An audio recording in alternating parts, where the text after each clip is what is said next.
brave one. You were the one, so we all gotta die. Okay, you ready? Miss Crunch? Yeah. You ready to crunch it up? So wait, what is the theme today? Are we recording? Yes, bitch. What up, you guys? We're in Munch City. I hope you guys are too. Grab your snack and get ready to chow down. Welcome back. Okay. Wait, what is the theme though? God, we put out this theme so long ago. I think it's what do all of your exes have in common? Oh, okay. That's where we're at today. So we're about to have a Freudian field day over here. So today is yeah. What do your exes all have in common? Yeah. You want to address something up top that we have to not cuss. Okay, well, Gabby, careful. So we're going to start doing this thing because I know you were about to say we're going to not do this and then you were about to list off what we're not doing. We have to use better language on this podcast. And why do we have to do that? Because we are never going to grow this if we keep using the R word and the S word, which happen to be our favorite words. Well, which R word? Okay, not RETARD. You probably can't say that one either. We've got R @ sign. Stop. It rhymes. Gabby, I'm saying it rhymes with ape. You can say it rhymes with ape. Yeah. We can't talk about grape. We can't talk about screw aside. And we can't talk about anything that's rotten. But here's the thing. Publicly. On Patreon, we can still tell our little stories. But I mean, like, we always have like crazy incest stories and stuff. I know, but we have to live edit it. You know what I'm saying? So like if someone writes out that word, we have to not say it because the algorithm is suppressing us. I talked to a 22-year-old social media expert and this is what they told me. And then my brother who spends an enormous time on YouTube was telling me this is what's happening. And then RIP to Father Lee, he also told me. It's taking all of my might to not cuss everybody out right now and call them all PUSSIESs. I know, but this is what's happening and this is how it's going to be. They're all a bunch of freaking... Shh. I didn't say it. I know, but you're about to piss me off because we have to grow this, Gab. Well, I didn't say I'm not going to cuss. I know, but you can think it because I'm thinking it. You think like I've had people break up with me. Well, only one person, and they were kind of actually ugly, so LOL. And that's on having something in common. Okay, that's actually me. No, I'm gonna be nice. And that's on what is here. Actually, here, let's get into it. What actually? No, let's address some things up top. Well, let me just say that I'm just saying, like people, like I've been told that I curse too much. I've been requested to speak like a lady before, and then it just drives reel it in a bit. It drives me even further because I go, oh, don't. Oopsie, I want to curse. Right? Don't effing talk to me like that. Dude, I mean, we're not Mr. Rogers. If people get away with cussing on podcasts. I know, but we do it so much. We just have to dial it. We can still curse, but we have to dial the cursing back a touch. Okay. And then we can't talk about the P word, the R word, or the S word.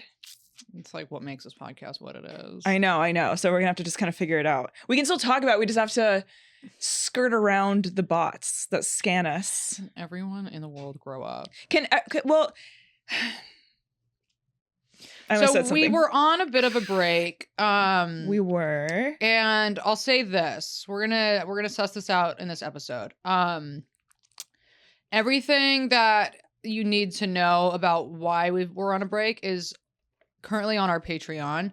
Yeah, we have not been on a break for Patreon, but we have been for public. And we haven't really been like uploading stuff. I mean, we haven't like uploaded a new episode of Patreon for the same reason we haven't uploaded anything to the YouTube, because you would know if you were keeping up with the Patreon. I've been like updating things. But some, I went to New York, you had family stuff, and then like in between I was really sick. You had a health thing. You could say that. You could say I had a health thing. Mm-hmm. I'll allude to it as much as possible. But yeah, there were some things. I was sick for a couple of weeks and I was like, what's going on? I was like really, I started getting really nauseous and like coffee stopped tasting good. I couldn't have coffee. All of a sudden I was just like, whoa, I can't have coffee. What is happening? And you can put two and two together. We figured it out. We figured out why I was sick. And it's been a... Butthole cancer. Can you say butthole? I just did. Yeah. If you take that word away from me, then I'm just quitting. How about that? Wow. She So, said it. I'm marking the sand, sweetie. What do your exes have in common? They're all... Okay, let's see. They're all addicts to some degree. Well, there's one. Okay, just the overarching. Yeah. Mostly. Okay, so like, Addicts. mostly what do they have in common? Emotionally not regulated. Funny. An eclectic looking bunch. Eclectic. I mean, I look at all of your exes and I say not one of these people has anything in common. If there's one thing about you, it's like I could never pick what you would be interested in. Don't make that face after saying that. There's all kinds of Do you remember in the pandemic when I had a crush on someone and you and Eli were in the living room and I showed you who I had a crush on and you and Eli started screaming at me and you're like, this is a salamander. This is a salamander. And then Eli was like, what's wrong with you? You have a visual disability. And I was like, Jesus. Yeah, he did say that. Who was it? Doesn't matter. Doesn't matter. Okay. But I think it's good to know that I'm not shallow. How about that? Well, sometimes being shallow comes in handy, doesn't it? Because here's the thing about your shallowness, about you not being shallow, is that even you not being shallow, it's like all of these people still end up being the worst people you've ever met in your life. So maybe it's time to at least be a little shallow. You know what? And this is what Bianca always tells me. And she was like, chaotic relationship, at least do it with a hot person. That's exactly right. And not with someone who looks like they were run over by a truck. And I said, okay. So true. That's so true. Yeah. You date people that look like they were bullied. They look like they were bullied. You know what I mean? And then they bully me. Yeah. So it's like that. It's like that kind of complex. But maybe I like it because for the longest time, this is why I had to go into Al-Anon, because I had the biggest victim complex. So I kind of liked when it would hurt a little bit because I'm like, now I know my role. And now I'm like, no, we're not doing that anymore. Yeah, it's true. Yeah, now only nice people. Well, because functional relationships, when you come from a long line of unhealthy ones, feel really boring. And also, you lose the simple. element. Yeah, simple. Also, for me, I like the illusion of feeling in control. And if I know it's going to end for one reason or the other, then I feel more comfortable because I'm like, okay, well, I know you're going to be a piece of shit. I know you're going to look like a creature of the night. Yeah. I know what's going to be going on here. Right. And then I know 6 months to a year, I'm out of here. It's funny. Like, one of my other really good friends, who's like extremely hot, always dates the dorkiest, wackest men I've ever seen. Yes. Yeah. I've ever seen Dude, in my life. Yeah. And she gets dogged by them. And I'm like, you are dogged. far too hot and far too funny to be degrading yourself like this. Don't you? It's wild how unhot these guys are. Can I? Well, and the personalities are also so bad. The person you're talking about needs to be studied by scientists. But yeah, you're 100% right. Oh yeah. But I have a question. Do you think it's because she doesn't recognize how hot she is, and that's why she dates down? Don't know. Really? I think. Well, she always says like, she always is like, I just like to date like ugly, funny guys because I know the ugly ones won't hurt me, but then the ugly ones always hurt me too. Yeah. Well, I never like. I think because I just had that sweet, sweet inner voice of my mother. And so I always felt like I really like looked also like a creature. I'm like, oh, well, I'm hideous. So I like, if a hot person even tried to give me attention in my head, I was like, oh, they're making fun of me. So I was like, oh, this isn't real. And I would just completely blow them off. And so then when an Uggo we still came believe up, that. Unfortunately. Yeah, but I'm trying to work against it now. Mm-hmm. Mm-hmm. Don't you feel like my last couple people I've dated haven't been beat, right? Who have you even last dated? Well, Trey. She was kind of beat. She was kind of beat. Really? Yeah. I didn't think so. She looks like Spinelli from, was it from Recess? Was that the character, Spinelli? That's wild. Okay. I guess we're learning a lot. Okay, well, let's see. I mean, I'm not saying I have a 10 out of 10 roster by any goddamn means. No, you and I, we kind of it's actually pretty cool how we do have completely different types, but at the end of the day, all of our types belong in prison. And that is true for different reasons. Different reasons. Mine look like they belong in prison. Yours do things that make them belong in prison. I date people that are like felon adjacent. Yeah. Yeah. And I date people who look like they would commit felons. Or you they're like date, freshly out. You want to know what you do? You date like white collar felons. Oh. So it's like, you know, people that look like that would go to prison for like tax fraud or like RAPE, but they're like white collar. Yeah. I date the ones that look like they straight up just like go and do it. Straight up burning down a house in the daytime. Yeah. And like standing right next to it, like, yeah, I did it. And I'll do it again. Me or you? You. Whoa. Yeah. Yours are like, like the arsons. Yeah. Yeah. Car burglars. Guns. Yeah. Yeah, the gun toters. Yeah. Uh-huh. Shoot. Yeah. Have you ever dated someone who wasn't covered in tattoos? Oh yeah, so many. Really? Yeah, the tattoo Maybe thing like is like before relatively normal. Relatively normal. Yeah, it is normal now, but it is. I think it's new. The tattoo thing. Because when I've been living with you for the last 4 years, I've only seen you date heavily tattooed people. Yeah, and it's like fairly new. All of my exes were like not tattooed at all.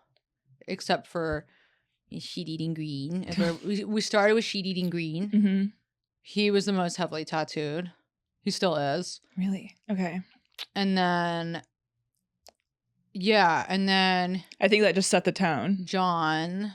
Oh, should we saying names? Okay, yeah. Oh, we can say the names. No. I spend too much damn time protecting these men. And honestly, that is something true. This is the problem. So now that we're getting into exes, this is the issue with men. They always think the problem is when you date a woman with a public platform. Okay, speak on this. And a microphone. Be careful how you treat them, fellas. Because you're not going to get away with it for long. I mean, no, I'm not going to like, well, I'll try not to like dog any of them. I feel like we're being relatively nice. You do. You guys, you gotta be careful. Do you remember the person that I dated at the beginning of the year? And they were like, don't even mention me ever. Don't talk to me about me on the podcast. Don't do it. And I was like, do you want me to quit? Yeah. Do you want me to quit? Yeah. Do you want me to be a realtor? Yeah. Because guess what? Guess what? This is what I do. This is what we do. And this is what I do. This is the thing. Is like you have to. But you know, it's like with my boyfriend now, it's like I ask him what he's comfortable with me talking about because I don't want to disrespect his life and like, but he's still accepting about what you do. He absolutely and that's is. important to make a relationship of any varying degree. You have to like be able to accept the person at first, like obviously make a boundary, obviously be like, hey, would love if you didn't spill the beans on this. Yeah. And I think that's normal. Things be sacred. But like to completely ask to be not mentioned ever, I think that's a tall order. Yeah. And I don't mention, I like don't tag, I've talked about this on here. Like I don't tag him on social media because I've learned my lesson. Y'all are creeps. Y'all are creeps. And I don't want anybody having access to him via social media. So he stays away from y'all. He stays away from the public. Yeah. He's our little secret. Yeah, he's my little secret on Instagram. Except for when we went live with Kate and him on his phone. And that is true. and I was kind of like, and he got a couple followers after that and he was like, nope. Yeah, because he's private too. Yeah, he's private. Yeah. So nobody would ever you couldn't even find him if you like knew his name though. You wouldn't be able to find his Instagram. And that's honestly so true. It's so true. Okay, so energetically, what would you say all of your exes have in common? Stupid. Oh! Most of my exes are actually kind of dumb. Interesting. No, that's so mean. It's a little bit funny though. A little bit funny. Uneducated, but like also so am I. So it's like, who's this? But you know what Eli says? Okay, if you're a new listener, Eli is my brother who's a lawyer, and he always tells me, he's like, if anyone ever tries to make you feel stupid because you didn't go to college and like you didn't like get good grades in high school, he's like, I think that reflects more on them. He's like, there's varying degrees of intelligence. And he was like, sure, I read philosophy for fun. He's like, but he's like, if you put me in a social setting, I will flounder. And he was like, that's not true. Well, I know, but he there's certain instances where that is true. Okay. Like in a group of new people, or in a crowd, Eli completely shuts down. But I mean, it's also just because he's shy, but he doesn't know how to navigate Not it. him being like, I read philosophy for fun. Meanwhile, when I'm at home, like doing things for fun, I'm like either watching porn or just like on TikTok, like drooling. You know what I did? Okay, I was texting someone last night. Not Don't even worry about learning it. things on TikTok. And I literally, I rediscovered that movie Animal Passions, and I sent That's it to exactly someone. right. And I'm surprised that they didn't block me after I sent it to them. But Yeah, yeah, that's because- what I was doing with my free time. I was on Reddit trying to find. I was like, what's the movie called where people are in love with their animals? Not the movie. Yeah, I was like, what's the movie? What's that classic film called? It's called Animal Passions on YouTube. Animal Look Passions? it up. It's what ruined my life. I was telling you last night. I think that's one of the biggest. That documentary.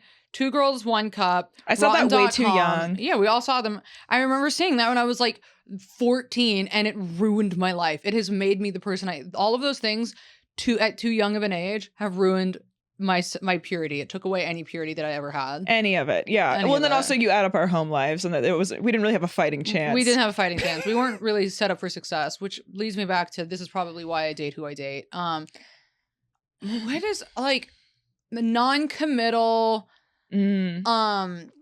love bomby type people. I date love bombers too, and then I get really annoyed. But then when someone's not doing it, I'm like, so what? Am I fucking ugly? Right. Well, I worry about that in my like current relationship because I'm like, it doesn't feel like it was a love bomb relationship, but I'm like so accustomed to it that I'm like, is that what's happening? Is it not happening? I don't know.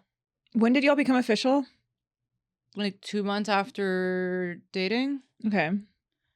Yeah. Okay. I mean, But it you and I doesn't move kind of similar. Like Mhm. the old me would get into a full on relationship with someone after like 2 weeks of talking. Oh, to a John was month. my boyfriend 3 days after we met. Yeah, no, of course. And to me, I'm like, remember the slap in the box guy I dated? I think we were official like 2 weeks after. Mhm. Like we said, I love you like 2 weeks after. I'm Yeah. like, this is a stranger. And I don't think know. John this said it really quickly too. He said it like 2 weeks after, and I was like, "It's not me." And you know what that is? That is very Al-Anonic of us. That's like us trying to like, okay, if you force the intimacy, if you like make this They're bond, not gonna leave. you're not gonna leave. And then because we have like this this little hole that needs to be filled up with inner work. But then like, well, at least for me, I'll speak for myself. I used to try and like just plug a relationship into it because I like I was on this like feverish quest to have romantic validation because I didn't get a loving validation from my family, like a healthy one, a consistent one. So I was like, well, I need to constantly have someone right there, like, you know, filling that up.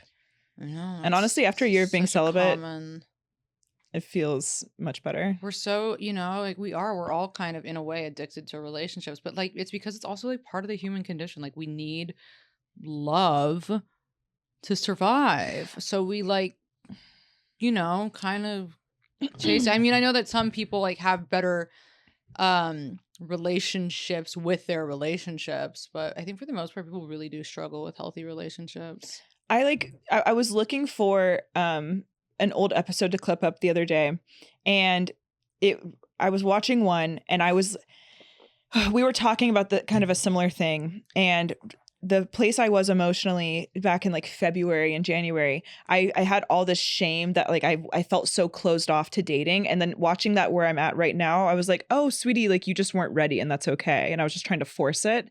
And I feel like in this society we are you're almost viewed as like your value as a person, it kind of increases when you're in a serious relationship. Always. I mean, that's what people think is what it's makes like you social. Is it social collateral? Is that the right word? Uh-huh. But yeah. But I feel like that's so far from the truth, because think about how many people we know that are in relationships that are unhappy. Like if you're in a healthy relationship, beautiful. But if you're with someone that really treasures you and celebrates you and you're giving that in return, that's something to celebrate. That's an accomplishment. But just being in a relationship just for the fuck of it, I cursed again. That's actually detrimental. Well, I think that's also like the thing about like marriage too. It's like women especially, it's like this pressure. We feel this pressure to like be married by a certain age because it's like what gives us importance societal standards of and like success. You've been chosen by somebody, so like that means you're good to go, right? Like getting engaged. You see it all the time with for a woman is like a great mark. You're like, okay, somebody thank God chose me. Yeah, to be a woman in your 30s and to like you kidding me? All the comments that we get on our Instagrams with like this, they're like the shitty guys that are always like, another single woman who's gonna marry her. Like all these guys think it's important. But the thing is too, is like the guys like are also so non-committal, but then they see like women who speak their minds and they're like, oh, no one's ever gonna marry that dumb bitch. And I'm like, you know what? After seeing everything my mom has been going through with her breakup, I have certain friends that have gone through horrific breakups. I've gone through, I wasn't married, but I was with someone for almost 4 years. And like, that was a horrific breakup. And that whole thing, I'm just like, I don't view marriage as a sacred, as like a token of success. I'm just, I honestly, if anything, I don't know if I need to be married. I don't feel like I need to be married either. My whole thing was always like, I'd rather just have a kid before getting married. My favorite movie growing up was that Amanda Bynes movie, What a Girl Wants. And I loved that her mom was raising her as a single mom in New York City. And when I watched that, I remember telling my mom, I was like, that's my dream. She's like, to be a single mom, taking your daughter to your catering gigs. I was like, oh yeah. And I'm going to sing and I'm going to have my cute daughter right there with me. And we're going to be best friends in New York. And there's not going to be man. And I mean, honestly, it does feel like glamorous, but then you like hear about single mothers and they're like, it's the hardest thing I've ever done in my entire life. And you're like, okay. Mm-hmm. Is it as hard as, I don't know, dating someone who won't get up off the couch? Is it as who hard curses as, you out when you bring up a problem because you're trying to actually strengthen the relationship? You think being a single mom is hard? Okay, well, have you ever seen like a man build something? That's hard. What? You think single mothers have it hard? What about when guys get sick? Oh, that's hard on them. Yeah. Okay. When men get the flu, you really think being a single mother is harder than a man with the flu? Being a man with the flu. Okay, Gab. What do you think? I think you're cooking, girl. Yeah. You think being a single mother, there's that voice, is harder than what men have to go through? Couldn't be. It's not. Okay, there's this TikTok trend going on right now where people are using this sound and they're like, the year is 2053. My husband won't talk to me. He's sleeping in a separate bedroom. I have a kid that is preying on women. And like they keep like, they're like projecting like what like their nightmare future is, and everyone's doing it. That's so many people's realities. And I keep reading these. I'm like, oh, I'm good. No, it's like men and women maybe aren't even supposed to be together. Kate always says that. We're not. I think for little bits of time. Yeah. For little bits of time. They should let us out each like 1 month, 1 day out of the month to like mingle and then put us all back, segregate us. I know that I'm speaking from a place of trauma, but I really feel like a relationship can last max 7 years. And then after that, it's just like family. It's just like a choice. I've never even been in a relationship that long, but I just see other people and I go, You know? Yeah. Yeah. I do know. Okay. What's your longest relationship? With Joe, it was like 4 years. 4, yeah. Yeah, I hope that this one lasts, but you never know. That's kind of the beauty of this. You never know. I really thought the last one was going to be it. So this one, and I'm like, don't want to get too excited. Move the mic closer. Don't want to get too excited. Do you want me to pick one for you? Don't worry, we've got 6,000 from our... No, we don't. We have so many from her. Are you serious? Yep. Okay, wait. I started last time, so let me pick one for you. You picked this one last time, I think. We didn't. Oh my god, I did, but then we had to cut it off because I was like, no, this isn't that one yet. Now, I wonder if this is one of the words we can't even say. Spell it.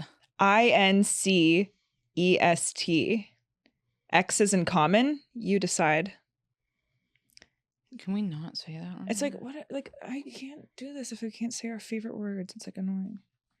Just like I'm like down. Here's my thing. I'm like, I don't even care if we don't get views. I want to say the words I want to say. That's the beauty of this podcast. It is the beauty of the podcast, but we just need to do it for a little bit, grow it, and then we can go back. Okay. I'm sorry. Okay. And I'm going to start doing our thumbnails different. Okay. Because Kate said it would help. Read Exes with incest. You want me to read it? Right? What? Did you already read it? No. Okay, so read it. Yeah, you read it. Oh, okay.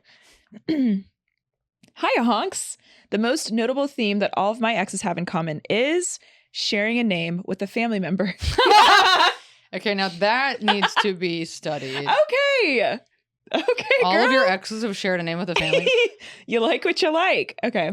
I'll say boyfriend for each, but it's a loose term considering 2 of these were middle school / early high school.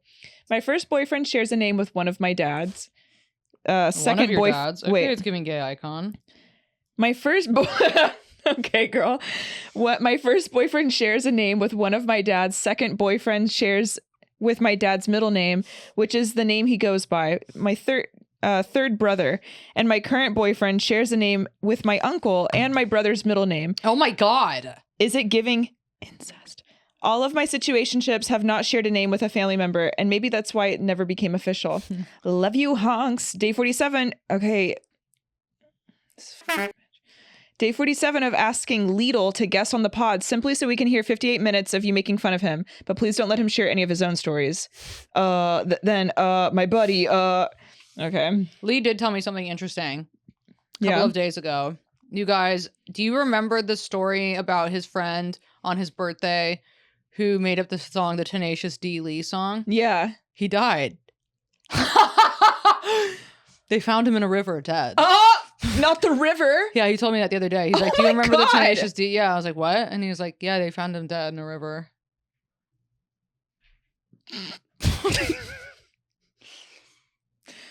Okay. That's such a Lee friend thing to That's happen. such a Lee friend thing to That's happen. such a like if you're It you're is. really close with Lee, like you're not like making it into retirement. You're like, there's something crazy going on. He has maybe 4 friends left.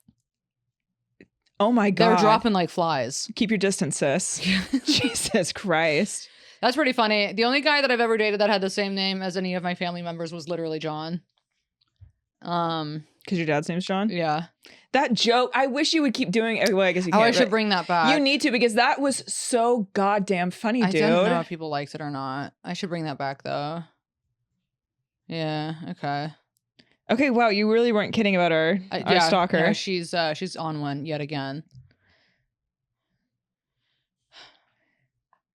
Okay, it's short, but I feel like we can go off from it. There you go. Okay. Annoying exes. I know that I have, before I get into this, I know that like, God, what else do my exes have in common? Mine usually want me to become the mom. And also I feel like I naturally kind of just start stepping into that role because I feel like that's like most people. But it doesn't matter the gender. Like I will just start Really? I start having to like, but also, you know what?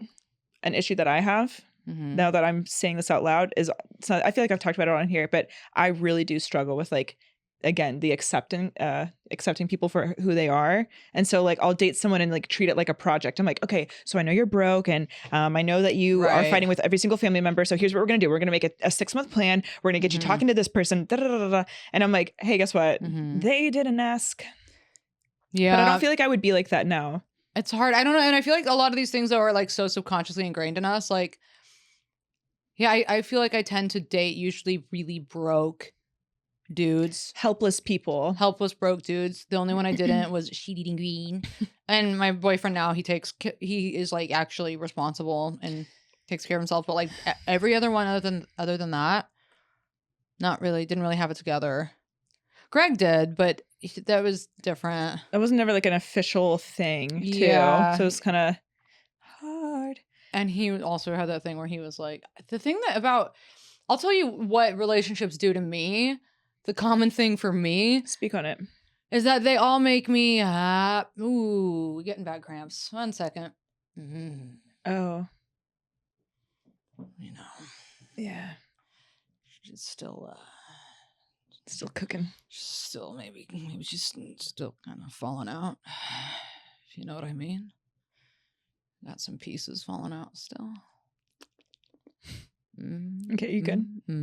Okay. They all make me deeply insecure. And that's a me thing. They make me feel like I am like not good enough. I'm always like, am I good enough? Do they still like me? Am I like every relationship I have? Well, that makes Makes me sense really though. anxious. Relationships, they do illuminate like our childhood wounds. Mhm. And I feel like, I mean, the biggest fight Lee and I ever got into, I think, was when he was like, you seem like you would just be really hard to love. And that just, I remember I went to his bathroom, just started crying Mhm. because that is like my sorest spot. Mhm. And that's something like my mom has like ingrained in me growing up. And even to this Yeah. day, she's like, I don't know who would want to date you. I'm like, well, I don't want to date you, girl. So Yeah, just, girl. how about you Who drop want- it? And also, girl who wants to date you. Bop! Right. That was actually crazy, but also pretty funny. So what do my exes have in common? It's that they're all broke. Well, we just mine too. Yeah, and a lot of my, well, yeah. I'm gonna go on after this to actually talk about my last ex and how broke he was. I was Really? Are also- we going to get into it? Yeah, we can get into it. I was also annoyed by everyone until they annoyed me enough into dating them. Mm. And that's really just the pattern I've realized in myself and why I'm taking a break on dating to work on myself. Thanks for the space to let us be unhinged, Tasmanian devils. Love you, honkies. All broke. Yeah, I have an affinity for broke men, and I absolutely think that was also I think that is probably because of my dad, who's like the king of broke, like the king of just like carefree broke guys. Yeah. And I also was like, where I grew up in Oceanside, it's like I wasn't surrounded by like wealthy, like all the guys I dated growing up were like punk ass, broke ass skater guys who like all had teen moms, you know? So it was like, I just always was surrounded by like broke guys. And then that's what I dated. And then like, I guess that's what you learn how to like attract. Well, it's like, it's the age-old phrase of you accept the love you think you deserve. Yeah. And I just always felt like, I would say like my first 2 serious relationships, one was with a woman, one was with a guy, and both of them came from like pretty well-off families and like they had like their shit together and whatnot. But I always kind of felt uncomfortable in the relationships because I was like, well, I'm trash, so they can smell it. And like sometimes I have this weird shame about, I don't know. Actually, now I feel like I'm saying too much. Okay, well, I feel like, what I feel like you're saying, maybe I'm completely wrong and I don't get this right at all. But like, for me, I also feel like I would continuously date broke people because I've always been so broke. So I was like, well, why would anybody that was like well off and like educated and that has like money, why would they want to date me? Because I don't have any of those things. Yes. I'm not well educated.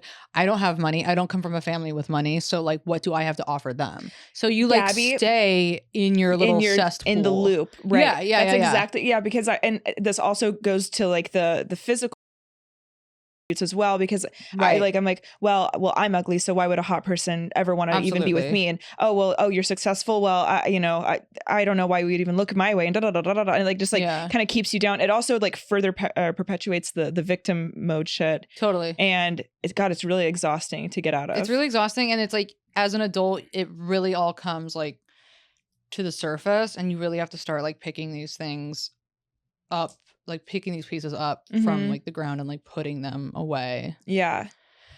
So It's really wild how much, especially when you become like privy to it, it's so wild how much undoing you have to do in adulthood. It's so exhausting. You're like, okay, like I'm trying to vibe. It's like we spend our whole adult lives like trying to undo like the first 12 years of our life. Yeah. I know I'm trying to vibe, but guess what? I can't because now I'm riddled with anxiety, depression, PTSD, fear of abandonment. I feel alcoholism. Like yes. I mean, I'm just so grateful that almost 2 years ago I got into Al-Anon because I think if I didn't, I shudder to think about what my life would have continued on if I would have stayed on that path. And like I still obviously have so much shit to work on, but it really helped me take such like a hard turn and to go into another direction and like woke me up to things I was so unaware of. And like, you know, I've talked about a lot of shit on here, but I feel like Ela and I the other day were talking about this very thing of like, well, what do people have in common and this and that. And Ela was just like, I used to always date mean people. Yeah. And he's like, they would get really controlling. And that's another thing that I have in common as well. And I've tried to like protect my family in certain ways, but like I'm just gonna say it now. Like my childhood was extremely abusive, Yeah. and I feel like each day I like learn a new way of how dark it was. And I'm like, damn. And like I know so many other people have had crazy shit, you know. Yeah. And like, you know, I feel like you came from a household with a lot of yelling as well. Oh my God, so much yelling. Not super abusive. Mm-hmm. Not, especially like not by any means like physically, but like my mom was abused emotionally, not physically, but like she had an angry tyrant father. Yeah. And she passed that down, and she was like very verbally abusive. Mm-hmm. And my dad was just like Mr. fucking bong smoking surfer chiller, you know? So I had like tyrant, angry, verbally abusive, violent mom, and then dad just like, fucking surf's up, guys. Seriously, no, right, my dad had a longboard skateboard, and whenever my mom was, he's like, I'm out of here, scootily dee. Yeah. And you're like, I'm gonna go hang ten, see you later, smoking a doob. I remember just thinking my dad was like a icon. I'm Yeah, like, me God, my too. dad's so cool. Like, why is mom always yapping? And now that I'm an adult, I'm like, I like to think I would handle it differently, but I do understand how isolating and frustrating that must have been to not have a partner. Yeah, well, you're like raising two kids. Oh, that'd be such a nightmare. And then your like husband is just like this perpetual teenager. I know, but when you're a kid, a perpetual teenager is so sick. So I'd be like, yeah, dad, let's get out of here. We don't want to be here with bitch mom, you know? And now I'm like, oh yeah, my mom, like if I had to marry my dad, I'd kill myself. I'm not allowed to say that. No, but it's like, I feel like we waited long enough. I'd head out early. I'd Jill myself. Y'all like the new tea time or what's going on? All right, I'm gonna pick you another one. Okay, honky. Okay, not us going on a tangent. Sorry, y'all. Okay. I know it's hard to pick one without it's every other email, y'all. It's like there's a lot. We have so many emails. I know. Pick anyone. Oh, can I see the charm that's on your nail? It's a rose. Really okay.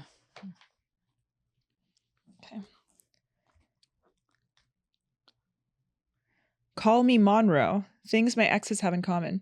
So I'm poly bi pan. Okay. Hey. Gabby's horny. But here's what all my monogamous female exes have in common. Hey. Why? Why are you that? You're single, baby. And I love you, but you're single. Hey. And I mean this with the most judgment. Why are you that? Hey. And I mean this with complete disrespect. Yeah. I mean this with complete ill intentions. Yeah. What happened to you? Hey. Hey. I'm gonna second that. Mm.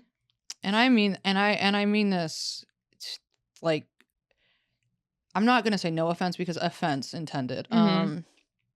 Stop. It's ugly.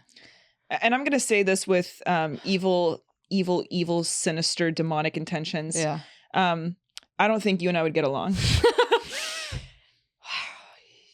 Yeah. You're someone that makes like weird forced eye contact when you're going down on someone, and you're going like, and you're not actually into it. Like you're just trying to like prove that you're really down and cool. Because like all of your other partners do it too, and like all of your partners. You're like, we're so good, but like you're actually just kind of like messy and loud. Yeah. And you guys like keep the relationship open to like just show that like you're a new brand of like, you know, evolved human. And it's like, what do you think that you're in a tribe? I want to say this. What do you think you're in a tribe? Do you think this is like a Okay, and I love that. But here's what's happening.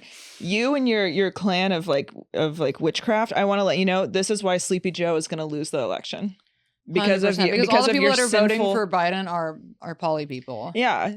And everybody knows that those are the most annoying people in the United States of America. The most annoying people. And I mean that America. with the most judgment and offense. I want you to know that this is rooted in stigma. This is rooted in bias. Yeah. And in phobia. Completely in phobia. I'm afraid right now. I'm scared. I'm angry and I'm actually full of hate. Yeah.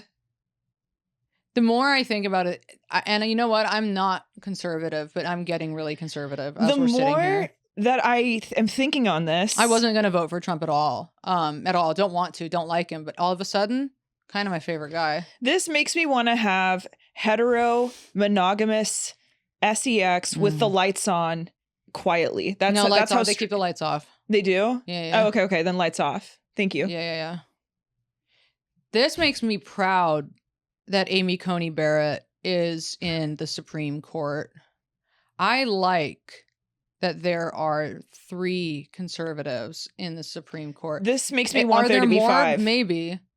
There's 5 people in the Supreme Court? I'm going to be honest. I don't even know what that is. I don't even know what it is either, but I do know that they're the reason that Roe v. Wade is being overturned. And you want to know what? I like that. This email made me like that. You know what? At the beginning of this podcast, I said, "Hey, I just went through something," and I'm going to tell you what. The Roe v. Wade thing, I am happy that it's being overturned in the United States. The more that you're poly, the more that I go, Handmaid's Tale is kind of cool. Absolutely. So let's get on with this. So I'm poly bi pan. Here's what all my monogamous female exes have in common. Their bookshelves are filled with Anne Rice and Stephen King books. Okay. They have a thing for handing. Wait. Suddenly I can't read. That's how straight I just got. I can't even read. Okay. They have a thing for having Meatloaf's Bat Out of Hell album be integral to every defining moment of their life. Okay, my dad. Okay, it's giving like woke white women. You know what it is? It's people that also read the Karl Marx. People that also, You want to know what it's giving? It's giving girls that like have picnics. You know what I mean? Like they go to the park and they have picnics, and it's like and like they made the bread, they made the sourdough, and they take like little curated pictures, and they're like, "Love a picnic day with my girls." Well, actually, they wouldn't even say that. The only caption would be 15 millimeter for like the lens or whatever. Whoa. From the camera that they took it on, because they don't take it on their phones. They take it on their actual cameras. You date picnic girls. And then the final one is plant moms, plants everywhere. Here's what all my ex-boyfriends have in common, LOL. They beat... Wait. They all beat the F out of me over little shit. LMAO, JK. But yeah, no, all of my ex-boyfriends were narcissistic. And now I get why. Well, it's because you were poly. Okay. Yeah. They were trying to beat the gay sin out of you. And I would too. But no. All of my ex-boyfriends were narcissistic with mommy and or daddy issues, sometimes both. But they're so self-aware that when you tell them to go seek help or therapy, they'll go to shitty therapists or shitty counselors and say in a mock Susan Sarandon voice, I wish I could do that. "Oh, well, you seem really aware of your issues and know what you're doing." And that's the appointment for them. LOL. Like they don't get to the point of great therapy or haven't tried to fish around for a great therapist. It's wild. That is actually so funny. And I thought that was just kind of common law for women. We all do date narcissists. That is just like a thing. I've consistently dated men who refuse to go to therapy and say therapy doesn't work. I also have an affinity for unmedicated men. Thank God my boyfriend now is medicated. But I date men who need to be medicated, who are like, "Don't need it." I'm like, "You do." You're like, "Hey, you're pacing at 3 a.m. and you're cursing me out and punching yourself in the head." Yeah. Slap in the box. Yes. One time he did that. He was really angry in his room. And he was, but it wasn't enough. He needed to be sedated. He did need to be sedated. He did. So my brother gave Slap in the Box a ride down to a family function of ours one time.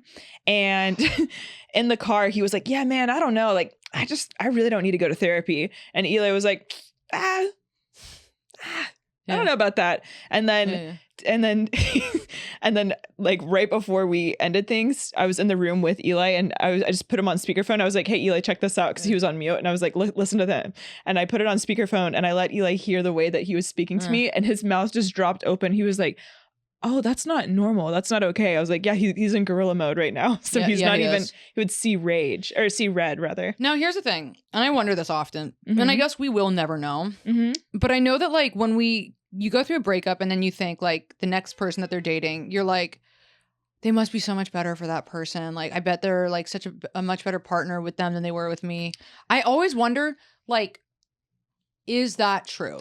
Okay. I asked a therapist about this one time and she said it's a little bit of yes and no. She was like, in certain instances, when you are dating someone that is completely not right for you, again, when you guys aren't being in acceptance and y'all are dating and you're prolonging the breakup that needs to happen. Yeah. You guys are both going to bring out the worst in each other because you're trying to fit two pieces that are ill-fitting. Right. I know that I've had horrible, like in my everyday life, I'm not an angry person, but like when I stay in things that aren't serving me, I can become angry and whatnot. But right, yeah. So like I know that's in me, but in general, that's not who I am. So like when I was asking my therapist about this, I'm like, I'm just worried that now this person's going to be like the best boyfriend in the world. And like, they're not going to be a serial cheater. Yeah. And then after actually talking to this person, they still were. So don't worry about that. But she was just like, she's like, if someone is displaying certain characteristics like serial cheating or like basically like certain like addictive properties, she's like, unless they remedy that inside themselves, that's always going to be ever present. Right. And she was like, maybe they're not going to argue as much with this next person because maybe it will be a better fit. She was like, but there's certain things that are just a core part of you that you can't unchange. Right, because there are partners who will be more accepting of the things about you that maybe another ex wasn't. So it is like kind of about like the right pairing. I know that like when I was dating Sheet Eating Green, we were not a good match. So it's like, I know that the way that I behaved with him isn't like how I always am. It was just that like we brought out like nasty parts of each other. Right. I wonder if with my last ex, it seems like from his track history that he is like exactly with me like he is with all women. I wonder if that's what's going to happen with his new girlfriend. I mean, if no new work has been done, I would say that's safe to say. Yeah, because when I became friends with his ex-girlfriend, she was like, and I told her about our breakup, she was like, oh yeah, this is exactly what he does. This is who he is.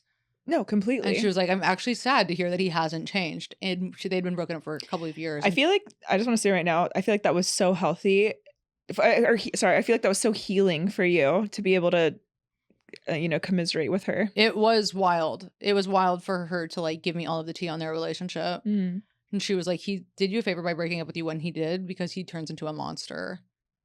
So... So you go, I wonder if that's what's going to happen. Or is the new relationship the one that's like the fixer? So, yeah. Is that the one that like works? I'm not going to lie. Like I was kind of thinking about this when I saw my ex-girlfriend got into a relationship. And I, she got into one like pretty soon after we broke up. And I got a little bit sour about that because I'm like, well, what, like, we were saying I love you and this and that. And then you're just going to like, we break up. And sure, I'm the one that broke up, but whatever. But like, then you just, boom, get into another relationship. And then I was thinking like, well, I wonder if you're going to be doing X, Y, and Z. But I also know a lot of the things that we would fight about were things that she wouldn't really accept about me. And this new person she's dating, from what I saw, doesn't have a big social media presence, doesn't really seem to possess the qualities that I necessarily had that were triggered her. Yeah, exactly. Right. So I'm like, oh, maybe. And like, there were aspects of my ex that were so loving and so sweet. Like I wouldn't have been in that for 8 months if it wasn't. Yeah. If there weren't good parts of it. But I'm like, oh, maybe they are just going to have, a little walk in the park because she's not being triggered in the same way. And that is something you just kind of have to go like, okay, you have to like kind of set your ego aside and go, okay, you have to just let them be. And at the end of the day, I sincerely hope that she isn't triggered. I hope that she isn't a happy thing. Yeah. Wow. Look at you. That was kind of gnarly to admit that I just stalked her, but I mean, we all do. Whatever. It was actually a while ago, so leave me alone. This email. I feel like we could do a two-parter on this too. We literally could. Fucking money. I don't know what the hell this is for, but I really want to read the title to you because I want you to read this. Okay. It's a long one, but I kind of feel like you should just read it. We should have a long one. We haven't had any. Recovering BPD pussy addict. That's a tea time header if I've ever heard one. Honey, and it is. See it. Okay. This is a long It's the one. Odyssey, babes. Hey, honks. For the most of my 20s, I repeatedly dated women with borderline personality disorder. For context, I am a lesbian. Well, there's your first problem. Now in my early 30s, here are some examples of my dating history. Number 1, dated a woman who we will call Veronica. For almost 4 years, who I met at a club in my early 20s. I saw she had a nice ass and started chatting her up. No better than a man. Someone Veronica was with pointed out she had a boyfriend, but I pretended I didn't hear that. Ooh. Okay. My magnetic attraction to Veronica's ass turned into months. Jesus. Bitch, you are a lesbian. Ass turned into a months-long affair. Her leaving her live-in boyfriend and us eventually living together. Veronica was always trying to climb a social ladder, even if that social ladder was the bartenders and resident coke dealer at the aforementioned club. Oui. A therapist I was seeing individually during our relationship told me she believed Veronica was borderline and suggested I read the book Stop Walking on Eggshells. Oh. That book came up in the okay, so guys, take note Stop of that walking on book. eggshells. Literally adding it to my cart. Yeah, that book came up in the context of a conversation about Veronica's grandma, who was confirmed borderline. I mentioned my therapist brought up that book, and Veronica became very worked up and asked why my therapist and I were talking about that book. LOL, LOL, defensive much? All right, ready. About 3 years into us dating, okay, long term, Veronica clearly began cheating on me with another woman, which she denied no less than a dozen times. After we broke up, Veronica finally admitted to cheating with that woman, full-blown sex, in addition to the middle of the night phone calls Veronica would take from her. Ugh. Veronica then told me she often found herself doing whatever she wanted to do and didn't care about the consequences of who she hurt. I don't know if that's a BPD thing. I think it is, and probably narcissist, maybe kind of sociopathic, but I'm not a psychologist, so I don't know. Or a different mental disorder. Veronica is now married to a woman and appears to be living out of the country. Good for her. 2. I became they/won't they homoerotic best friends with a chick who we will call Daphne. From age 20 to 22, after we drunkenly fooled around at a party, which we never spoke of until years later. Daphne and I eventually reconnected and had a fling, but she blew me off as a friend, apparently for political reasons. She told me a therapist once told her that she had BPD. Definitely made sense with her unclear sense of self and identity. Now Daphne is engaged to a very non-threatening male. I know this is terrible, but I don't really wish her well. 3. After a few years of knowing a woman who we will call Tatum, through a family member's girlfriend at the time, and spending a lot of time with Tatum in group settings, I found out Tatum was bisexual. We slowly developed feelings for each other and shared our first kiss when I ran after her before she caught her Uber one night, and I confess I had feelings for her. Mm-hmm. This was after my breakup with Daphne, and Tatum was the first person I had legitimate feelings for since my breakup. Okay. In true BPD fashion, Tatum was very hot and cold with me. We also lived semi-long distance from each other, which made things more challenging. Twice we decided to pump the brakes on our amorous relationship. Okay, girl, you got these damn words. Gabby. But each time we saw each other, after we would hook up. This very last time, I found out she had been regularly seeing a guy in the city where she lived. Tatum did not disclose this to me when we were reconnected after an emotional conversation, which I fingered her and fell asleep, holding her in a tiny couch. Okay. Okay, did you fall asleep with the fingers? I know. Did you have your hand in her pocket or in her? Yeah, in the. Yeah, Gab. One more time. Did you have your fingers in her? Now you're sounding like that poly person when they munch. Yeah, it's so true. Okay, TBH, I was way too much of a simp for her, and I feel embarrassed just thinking about the whole thing in retrospect. I knew from the get-go she would likely hurt me, but I just had to do it for the lore and validation. Between her behavior and some meds I saw in her room, I believe Tatum is very likely BPD. Tatum is now also engaged to a very non-threatening male.